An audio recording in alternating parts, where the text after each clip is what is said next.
Well, hello everyone. My name is Brian Hainline. I'm a neurologist and I serve as the Chief Medical Officer of the NCAA.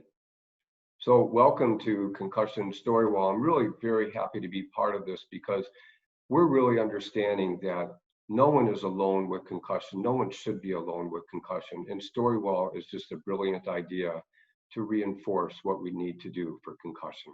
So thank you.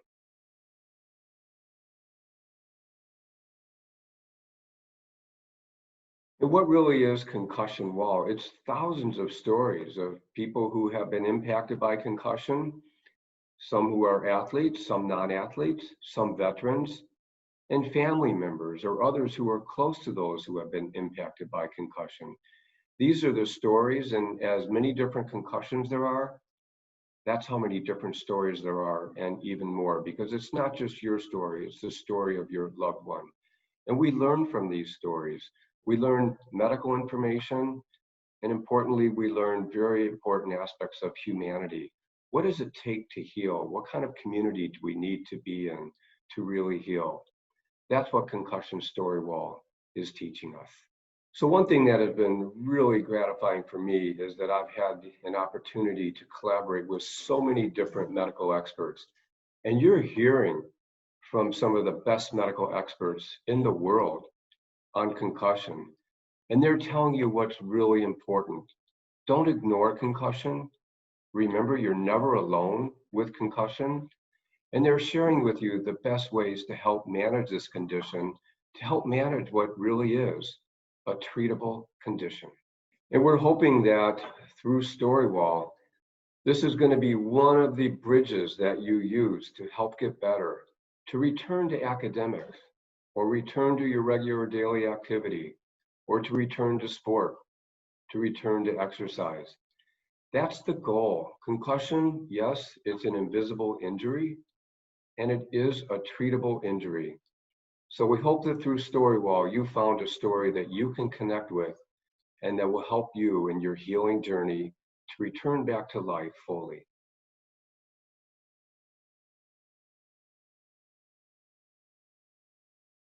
And so what is a concussion? A concussion is a type of traumatic brain injury. So it's an injury that happens to the brain, and it can be by a direct force to the head. So say there's a blow to the head, or you hit your head on the ground or against an object, or it can be an indirect blow to the head. So let's say you think of a whiplash type injury where part of your body is really impacted and your head rocks back and forth.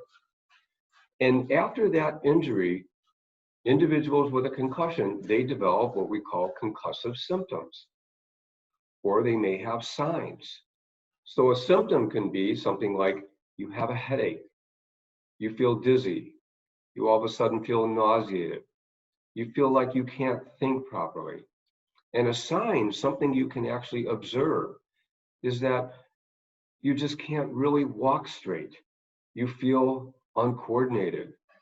You may be vomiting, or in some cases, and importantly, this is the minority of cases, you're actually unconscious. So a concussion doesn't just lead to one symptom or one sign. There are a multitude because it is an injury to the brain and it depends on what part of the brain is impacted. And that will determine the type of symptoms or signs that you have.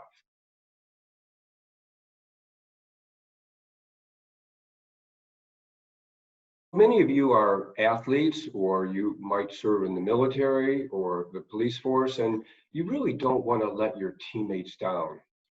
And so you might mistakenly think that if you've had a serious blow to the head and you may have a concussion, you believe you might have a concussion, that you want to just keep doing what you were doing because you don't want to let your teammates down.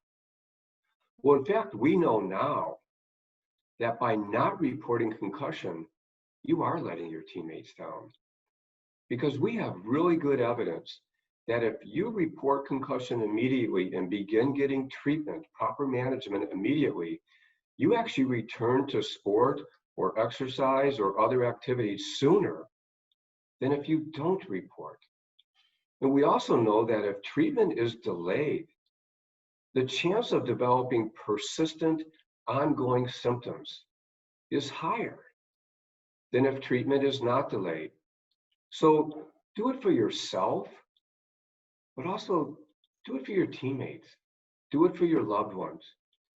Make certain to report concussion immediately, because that's the best chance not only to recover, but to recover more quickly. This is nothing to be ashamed of. In fact, it's critical to share that you have had a concussion so that those around you can understand that they're part of your recovery. So your family can help you, your clinician, your physician can help you, and your teammates can be there to support you. And they can be thankful that you reported it, because that's going to be in the best interest of everyone. So there is no shame. In fact, it's the best thing to do because it's in the best interest of everyone.